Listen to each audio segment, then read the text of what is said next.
they should build a latrine for the high priest with it.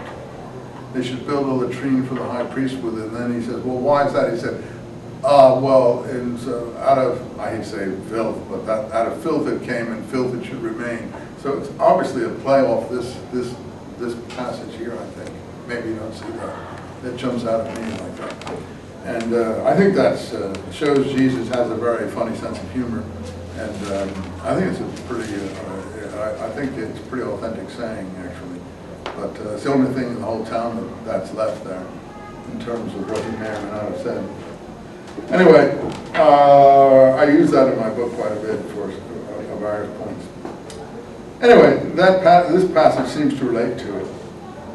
So now, the lamenting, the jackals, the ruins, the ruined country. But you see, the Yahweh, 9, is behind all this. Everything is attributed to the God. That's how they saw it. He reaches even into Judea. So I think this has already happened. Because it's so accurate. This is what really happened. To the very door of my people, Jerusalem. In fact, maybe it was written while Jerusalem was under siege. May even have been written during the siege, because this person seems to know that the north is destroyed and the south is actually about to be destroyed, but because of Hezekiah's tunnel. And look at Hezekiah as the last king mentioned here. It didn't happen. And I think that's really pretty impressive. It could be right at the moment. Anyway, he changes gears here. Let's see if we can pick up anything else. For doom has come down, line 12, to the very gates of Jerusalem. Again, he emphasizes that. He emphasizes that we're at the gates, but it hasn't come, you see, it hasn't happened. And look at Lachish. Harness the horse to the chariot, you live in Lachish. Remember I told you about Lachish? Remember I mentioned Lachish? What did I say about Lachish? Does anyone remember? There's actually letters that were found in Lachish talking about the fact they were under siege, writing to Jerusalem, asking for help. And these have been found. I think it was in the ruins there that were dug up, whether they were cuneiform or how they survived, I don't know. But there are actually documents called the Lachish letters, telling them, that the enemy is there, that they're surrounded, that they need help, and so on and so forth. And this is right here at this moment here, you see. So people who want verification that the Bible is true to a large extent, just look at that one. This is 700 BC. It mentions, so this person seems to know that Lachish is either under siege or in trouble or threatened. You say, well, where's Lachish? I never even heard of the place. Well, funnily enough, it's not in the hill country. It's sort of down over here. On the way to Gaza. Here would be Gaza. In fact, when I went to Gaza, the one time I went to Gaza, when in those days you could go everywhere, there was no terrorists, there was no bomb throwers. The bomb throwers came in with the Carter peace process, and the bomb throwers all came in with Secretary Baker calling the Madrid conference when he armed them all. Now he's forcing the Israelis to give up the border checkpoints. So it's not just going to be machine guns, it's going to be rockets and everything they're going to be pouring in through there. All these so-called fair things that they impose upon Israel actually result in the very opposite for Israel. And there's not been one step that hasn't been reversed in the actual activity of it.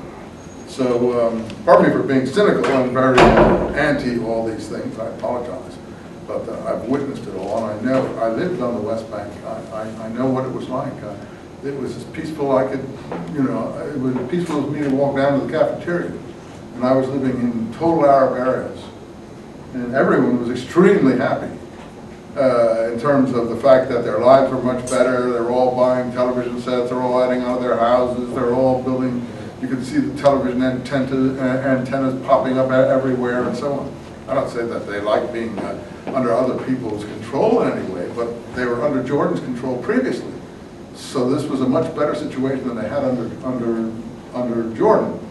Then someone got the idea that, let's do a liberation movement and and make it look like it's the Israelis have caused all the problems here, when in fact the Jordanians had them under total, submission previously, but nobody remembers that, and of course no Arab TV station or anyone is ever going to mention it. So in any case, unless you watch the thing superficially, it looks, oh well, these are all good things, but in the process, now you can't drive to any of these places. Now there's violence everywhere, and there'll be more and more violence. In any case, when I was there, it was like total paradise in terms of you could go any place, everyone invited you into their homes. You wouldn't be even afraid of someone trying to knife you. I mean, I lived in the Arab territories. I lived on the Mount of Olives. I lived out by Ramallah, which is near Bethel. I lived, which is not far from Saul's palace in Gibeah. I was all Arabs. I rented from Arabs. And it was, maybe you should write about that period when I finish this book and give a picture of how really wonderful it was. That was from the period around 67 to 73. And then Carter came in with the peace process. And it was all downhill after that. Because it's really weird because we think of Carter as a saint, but in fact, the result of what he was doing was the opposite, at least for the Israelis. For the Palestinians, you say, oh, well, look at that. No, they haven't benefited. Their whole economy has been deconstructed. They have no life whatsoever. The whole thing has been, put into ruins, shattered. Anything they previously had is destroyed. So, it's not just the Israelis who have benefited, nobody's benefited, the opposite. In any case, let's leave that behind. I'm just telling you how I know these places. I used to drive all over them. I went to Lachish on my way to Gaza. You could drive into Gaza today. You wouldn't set foot in Gaza without getting your throat cut, probably. Then you could drive, and there was no police force, repressing anybody. No one felt hostile. You have to be whipped up. You have to be taught to hate, is what they used to say. You have to be whipped into a frenzy by agitators, which is what's happened. But I could go into Gaza and went down to the beach there and sat along the beach and saw all the young Arab men pumping iron and all that kind of stuff on the beach. Nobody bothered them. It was just like sort of going out here and sort of someplace like Oceanside or something. Nothing. Anyway, on the way down, I stopped at Lachish. So that's why Lachish is on the way to Gaza. So it's quite far from Jerusalem. It's in the south, but it's quite far from Jerusalem. So the fact that he mentions Lachish sounds pretty authentic to me. Okay. So I don't know what the other stuff means here.